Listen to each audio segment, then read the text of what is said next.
I'm a lighting cameraman, DOP, and I work mostly on factual and factent programs, or factual entertainment programs. So that's on the factent side. That's anything from First Dates, Channel 4, Naked Attraction, Channel 4, through to stuff for US broadcasters, so National Geographic on like adventure expedition series, and through to the factual. It can be anything from like news features for BBC Breakfast or Newsnight. And so that's anything from kind of run and gun documentary work to sort of proper time to light and set and block and kind of more conceptually light sequences.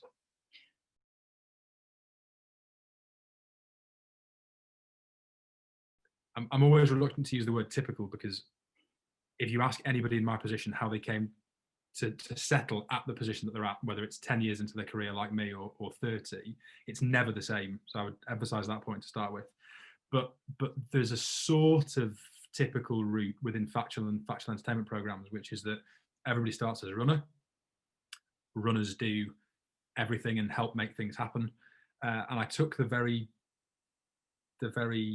quite structured, if you like, runner, researcher, assistant producer, producer director route up factual entertainment TV. And that's everything from daytime factual programs on BBC One, through stuff like The One Show, Panorama, Blue Peter, stuff that's like fairly mainstream broadcast UK stuff. And that role obviously changes and evolves as you step up, because you get given more and more editorial and technical responsibility each time you progress. How are you able to move between so many different types of programs? Blue Peter's very different to the other stuff you mentioned. Well, being in anywhere is half the battle. So I spent about 4 years at CBBC, not as staff, as fixed term contracts, but pretty much back to back for about 4 years. Once you're in somewhere, you're in contact with the people who are hiring and firing, hopefully just hiring, and making decisions about how they staff different productions and programs. So being in, once you're in, you get exposed to more opportunities. But in terms of being able to step between them, people series producing and producing, specialist factual or even the big entertainment programs probably won't be sidestepping. And maybe one of the best bits of advice that I got really early on when I was a runner and a researcher was do some sidestepping and do some breadth early on and keep doing it. And actually, as a researcher, if you can set up stories for The One Show and plan shooting days and do research interviews with contributors and do logistics, if you can do it for The One Show, you can do it for Blue Peter or anybody else.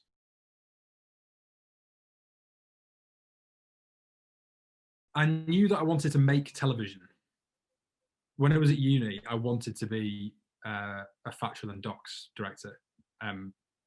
Towards the end, there was a time when I thought that the studio multi-camera piece was what I wanted to do, partly through finding something else and partly through not as many opportunities in that area being available when I was looking for them. I've sort of ended up being steered away from that. But by and large, producing and directing factual and doc television was what I was gunning for. And I think I underestimated the demand of the shooting editorial roles. It's all very well doing it when it's your own project and the stakes are low and you can redo stuff. But when you're with high profile presenters and it's not just one isolated filming day, the whole schedule of maybe like a 3-week shoot depends on you getting the stuff, and the series costs like $500,000, then doing your own sound and managing a team and doing the risk assessments and planning the logistics and shooting and directing contributors and talent is actually a lot.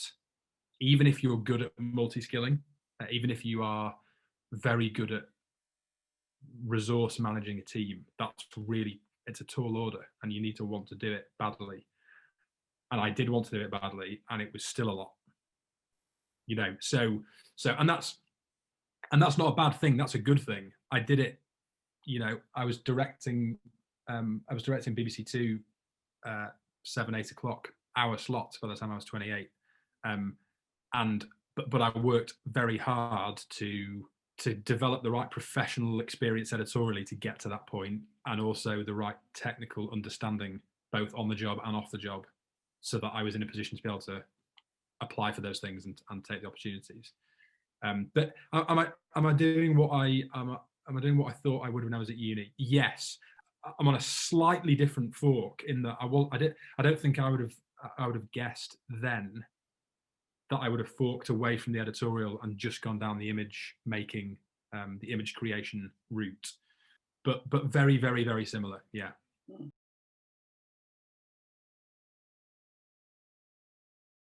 Coming out of university, knowing fundamentals and sound's a really big one, where you've got contributors and a presenter and you need to, radio mic them, and have had the experience of being in heaps of different situations and trying out different ways of miking people and different mics to use, and where works and where doesn't work with a boom, and different mics and how they respond to off-axis noise and inside or outside, or all that kind of stuff. If you've been round that loop by the time you have to do it in anger, like there isn't anything any more valuable than that. And what the course of Solent did was build up your exposure to that in chunks, do some sound, do a workshop with different lenses, do this, do that, and then give you a task or a project that brought all those things together.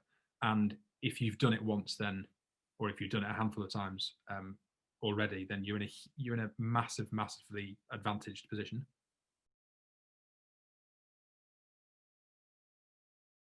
Primarily, there was, and I'm sure it will have got better yet, certainly in the kit, in terms of kit equipment.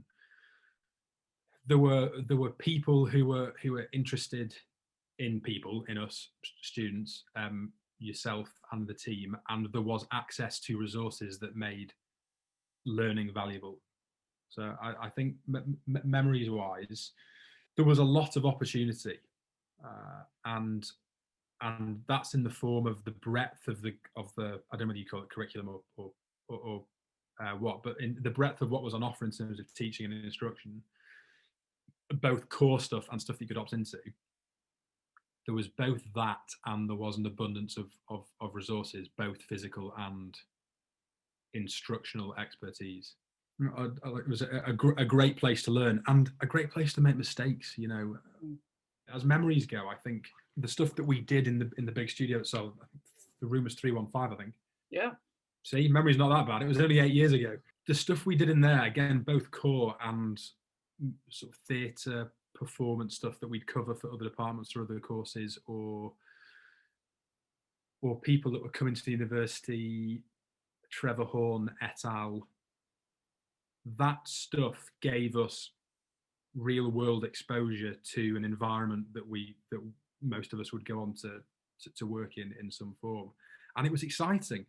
If you're doing a course to prepare you to go and do something for real, then getting to do it 95% for real is a gift.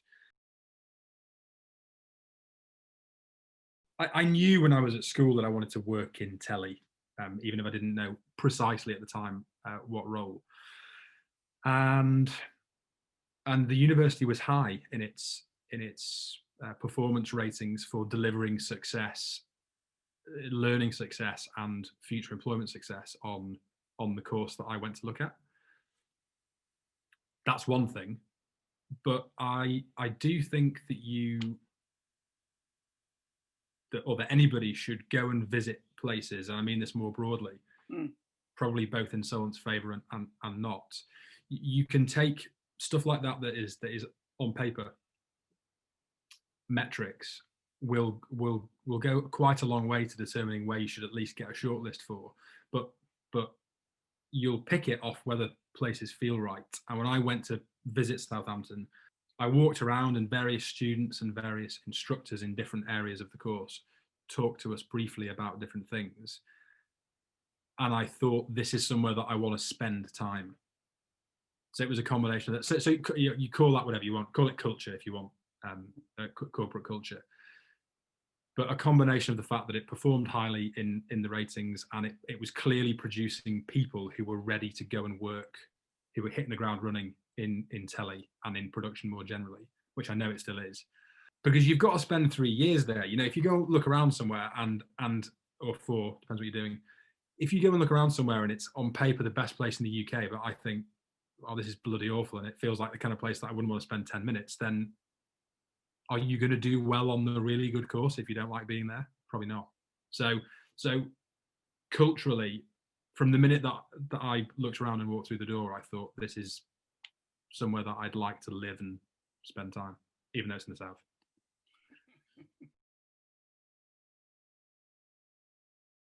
I lived when I was a runner, I worked in drama, I worked on Holby City and EastEnders and some drama bits in London. Though I didn't live, Boreham Wood, which is where BBC Elstree is nowhere near actual London. And I was so poor that I didn't spend any time in central London. And then I got on a BBC Skillset Northern Ireland Screen combined training scheme in Belfast, where I lived for 2.5 years. And then I've been back in Manchester for about 4 or 5 years. There's a lot of production in the north of England. I don't say that as a Mancunian. I say it factually. Look at any of the big London indies, Studio Lambert, Wall to Wall, 2020, 2-4. They've all got offices in Manchester now. Half the BBC, if not more, is at Media City. And rightly or wrongly, whether you agree with the politics of moving a production outside of the M25, it is a fact that there's a lot of stuff up here and in Leeds. So 100% a good place to start a career. I'm not trying to move people from the southeast per se, but on a completely genuine note, if the cost of living in central London to work in production worries you, genuinely consider living in the northwest for a couple of years, because the cost of living, fact, is way lower, and there's a lot of production up here. And if I see CVs for runners and camera assistants and they've been to Solent, I'll probably hire them.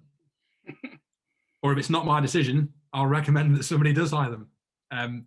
Because, and I say that jokingly, but I mean, the course is the course, and its credentials speak for itself. So, there is a certain level and caliber of person that's coming off that course at Solent if they're engaged and they want to do stuff. And as has been discussed on other forums before, it kind of speaks for itself. Solent is a place where you can celebrate the stuff that's good and work on the stuff that can be worked on in a safe environment where you're being given support and direction as to how to do that. Because the instructional expertise is there, the resources are there. It's a pleasant place to spend time just for its own sake in and of itself, or it was when I was there. I'm sure it's still the same.